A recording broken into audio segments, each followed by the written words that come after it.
Hello and welcome to Lesson 4. Title of the lesson is When Friends Fail. We're in the fourth lesson of Job. Very old book that deals with God's sovereignty, the Old Testament idea that God's in charge of everything. If He's the creator of the world, then the world is His, and He controls every aspect of it. Later we learn and start to understand free will, basically because Paul said that just like Adam and Eve, they had free will and they sinned, and it's almost like we have a sin nature, and we do the same thing. You put Larry Lorman in the garden, say you can't eat off that one tree, guess what? I'd probably do it. We all would. And so that's the point of free will. Deals with suffering and grief and why things happen. Even the Lord said that Job was a great man, had a great family. He did no wrong. He was upright. He was God-fearing. But still, bad things happened to him. So he goes through this grief process. In today's lesson, his so-called friends show up and grieve with him, and then they start accusing him of doing wrong. So, we're in Job chapter 2, verses 11 through 13. And then, let's see, what are the other verses? Chapter 22, 5 through 6, and 9 through 11. It's interesting that it goes that far in there, into the book. Wasn't aware of that. Page 43 in your text, in your book. Let's see. The main idea of the lesson today is that Job refused to become bitter about his friends' false accusations. Let me tell you what, when you're going through a trial and it hurts, it's easy to become bitter. I think one of the great truths of a lesson is you have to decide now that God is truly good no matter what will happen to you today or in the future. And I think you also need to decide how you're going to deal with trials before you get in the midst of them. And I've said it many times, one of our core values as Christians is that we should persevere through trials. That does not mean we should not grieve. It does not mean we don't get depressed. It does not mean we don't struggle, but we persevere through it. And that's kind of the point. Job is a great man. He's been very blessed, but he's lost everything. And he just made it up in his mind that he was not going to blame God. He didn't even become angry with his friends, really. So, let's see. The main idea is Job refused to become bitter about his friends' false accusations. And man, they were false. Quick read. This is on page 43 in the regular print edition of your curriculum. Job's friends assumed, you know what happens when you assume? They assumed only bad people suffer. We know that's not true. Figure it out, guys. So since Job was suffering, they concluded he was hiding some deep, dark sin. What is it, Job? They had some ideas about it, wasn't actually accused him of some crazy things. Instead of helping him, their words only added to his misery. So a lot of the lesson truths shake down to how we should minister to people who suffer. And sometimes that means just showing up, praying for them, saying nothing or saying a very few words. So, just got a little bit of introduction today. Two main issues. I think issues of wrong thinking. We need to act right. We need to think right. First one is that God is responsible for everything that happens. We know that's not true. The Bible teaches us over and over again that He gives us the ability to make wrong decisions, okay? Adam and Eve made a wrong decision. Every person after them made wrong decisions. Only person in the Scripture who didn't was Jesus, okay? Even Joseph. the kind-hearted, forgiving person that Joseph was made wrong decisions. So God's not responsible for everything. We learn about that in other books and other places that God gives us free will. We also learn about the devil. There's a spiritual element to what happens in this world. The world is broken, and there's a spiritual struggle going on. And the devil's not responsible for everything that bad has happened to us, but he's responsible for some of it. Okay, so that's the first wrong thinking issue. The second one, if you have something that causes you to suffer, you have sinned. And so they show up and they think it's their job to help Job figure out how he had sinned. And because they didn't know, they just started making things up. So here we go. Let's look at the text. And I divided it up in chapter 2, verses 11 through 13. So here we go. Now, when Job's 3 friends heard of all this evil that had come upon him, they came each from his own place. Now, we're going to talk a little bit about where these characters came from. Obviously, bad news travels faster than good news. These guys may have lived over 100 miles away, and they still heard about Job's bad situation. So let's look into these 3 characters. Eliphaz the Temanite, Bildad the Shuhite, Zophar. That sounds like a Disney character, doesn't it? The Naamanite. They made an appointment together to come show him sympathy and comfort him. I love that word. They made an appointment. It's like, cancel that appointment. And when they saw him from a distance, they did not recognize him. And when they saw him from a distance, they didn't recognize. They raised their voices and wept, and they tore their clothes and sprinkled dust on their heads towards heaven. They sat down with him on the ground 7 days and 7 nights, and no one spoke a word to him, for they saw that his suffering was very great. Now, I think it's great that they showed up, and they spent 7 days, and they completely grieved with Job. Great. Man, they're doing so awesome to this point. They didn't have anything to say. They genuinely grieved with him. Their heart hurt with him. And they haven't messed anything up so far. Well, let's look into a little bit about these 3 characters. My friend, Lucian Coleman, writes a lesson extra. He was a professor at Southwestern Seminary for years, retired. My gosh, he must be 90 years old now. But he lives in Weatherford. His name is Lucian Coleman. And he has sent us lesson extras forever, okay? And he has really great illustrations, a lot of great background material in his extras.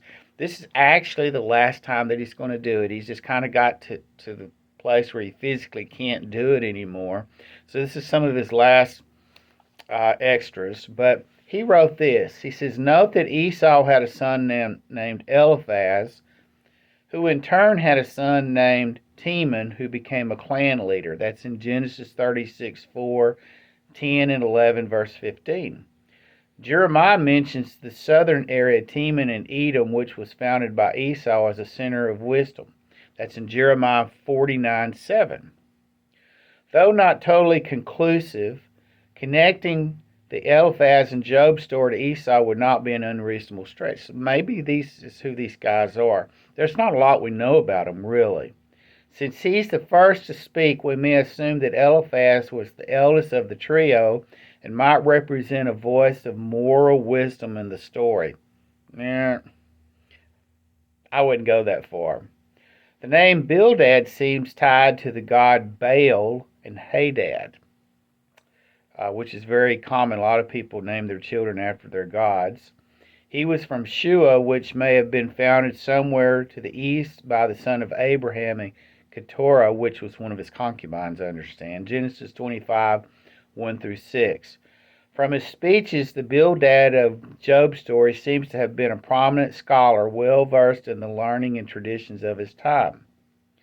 The Septuagint, which is the Greek translation of Hebrew scriptures dating back to the 3rd century BC, identifies Zophar as a king of the Menians, a Semitic people located in either northwestern or southern Arabia. Now, we've believed that Job may be from Ur, which is far north. This is far south. This is at least 100 miles away. Zophar's rash speech and unfiltered passion suggest that he's the youngest of the group. That may be true. We don't know much about these three characters, is the point. Well, let's look a little bit more at what they did. They show up, and from a distance, they didn't recognize him. Now, he's lost every blessing. That was in the first round of trials that comes his way. Every blessing that is mentioned is taken away. And then the second round of trials, we see he's losing his health. It's starting to affect him personally. I speculated last week about what this may be. Was it shingles? It says it's like boils that covered his whole body. We don't really know what it was, but here he is sitting in a garbage dump, pitiful, scraping his sores with pieces of pottery. And it says when these three so-called friends show up, they didn't even recognize him. You ever not recognized a friend? That says something, okay? So they raised their voices and wept. I think this is genuine grief. They wept. And they tore their robes, which is a sign of grief. We see that over and over in the Old Testament. And they sprinkled dust in their heads towards heaven. You see them out there, and they're just picking up dirt and just throwing it up in the air. And it's coming down, and there's just dirt flying, and it's just coming down on their bodies. And it's just... Then they sat down, and they didn't say a word for 7 days. And 7's a complete number, okay? They completely grieved with him. So I'm very proud of them to this point. But this is not the end of the story, is it? Well, let's look at the second half of the lesson in the book. Then here we go. What's his name? Eliphaz. He's the eldest, who should know better. He finally speaks up. He says this, "Is not your evil abundant? There is no end to your iniquities. For you've exacted pledges from your brothers for nothing, and stripped the naked of their clothing. You've sent widows away empty, and the arms of the fatherless were crushed. Therefore snares are all around you, and sudden terror overwhelms you, or darkness so that you cannot see, and a flood of water covers you." He has ideas about why Job is suffering. Now, we've already been told probably 2 or 3 times that God sees Job as blameless. So Eliphaz is not the final authority on the guilty state of Job. God says he's blameless. To me, that's the end of the story. So that says to me, everything these characters come up with is false. You have to wonder, where do they get it? Okay? They live 100 miles away. They're not personal witnesses to Job's life and conduct. Where did he get these things? They were probably rumors. What do they say? Don't repeat anything you hear and half what you see. Even things you see may not be the whole story, but Eliphaz is repeating things that are false. And let me tell you what, these are not just hearsay things. These are very serious accusations. The point of it is they're adding to Job's misery. They're not helping. I had all the confidence in the world in them in the first half of the lesson today. Now they've lost all of that and they've thrown it all away. Let's look at some of the accusations. The first thing he says is, you've exacted pledges from your brothers for nothing. It's like you've gone and stole money from your own brothers, like they owed it to you, and they didn't owe it to you. And you stripped the naked of their clothing. It's all, Amos really griped at the people in the Old Testament because, most people had an inner garment and an outer garment. And their outer garment they would sleep with at night. It kept them warm because, it gets cold in the desert at night. And this is all they had. They didn't have like blankets and stuff, okay, poor people. And if you loaned them money and then they didn't have the means to pay it back, the rich were going to take it away their outer garments. And that's what he's accusing Job of doing, is stripping the naked of their clothing. We go in our closets and we got 14 pairs of everything, okay? We got clothes they don't fit, that sit in there for years, that somebody else could wear. Shoes the same way. The poor in the Old Testament didn't have that, okay? We live in such luxury, even the poor among us, okay? They didn't have that. And he said, that's what you're doing. You're stealing their outer garments. You're stripping them naked of their clothing. He says, you've sent widows away empty. In their culture, everybody took care of the widows, okay? They didn't have a Medicaid system or food stamps or whatever. Everybody was responsible for taking care of widows. And man, when you're a widow, you're in a terrible place. You had nobody to help take care of you. Even the culture worked against you. It says, you've sent widows away empty. That's a terrible indictment. And the arms of the fatherless were crushed. Not only does a father not have a baby to hold in his arms, you've even crushed the arms that he would hold a baby that he doesn't have. Man, these are terrible things to say about Job. Therefore, snares are all around you, and sudden terror overwhelms you, or darkness so that you cannot see, and a flood of water covers you. So they show up and they basically say, you deserve everything you're getting. Man. It's one thing to go through a trial. It's another thing to go through a trial and have your friends beat up on you. That's what's happening here. You see, are you getting some feeling for what Job is experiencing? It's one thing to go through trials. It's another thing to deal with all the junk on the outside of it, okay? And have the people who should be supporting you the most not doing that. This hurts. This is adding more pain and misery to Job. Well, lesson ends there. Let me give you a couple truths, something to take home now that you're depressed. That's just how it is. We're going to be there. We're going to be depressed for about 13 weeks in Job, okay? First truth is that most of the time just showing up when a person is suffering is enough. If just showing up. Just saying, I love you. I'm sorry. I'm praying for you is enough. Okay? Second thing, don't accuse someone of sin when you don't really know the facts. My goodness. How many times have we been accused of something that just wasn't true? It was like, really? You weren't there. You don't know.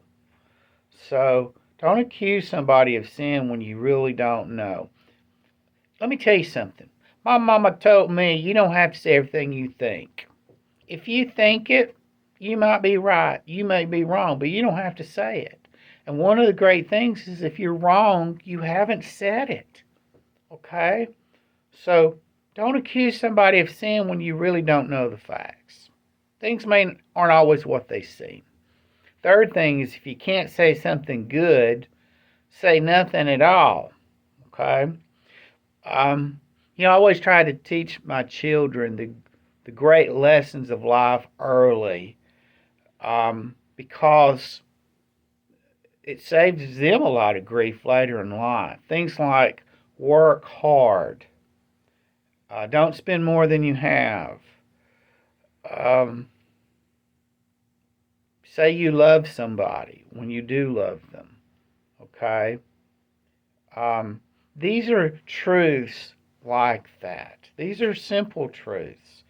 If Eliphaz is the oldest of the three, he should have already learned these lessons.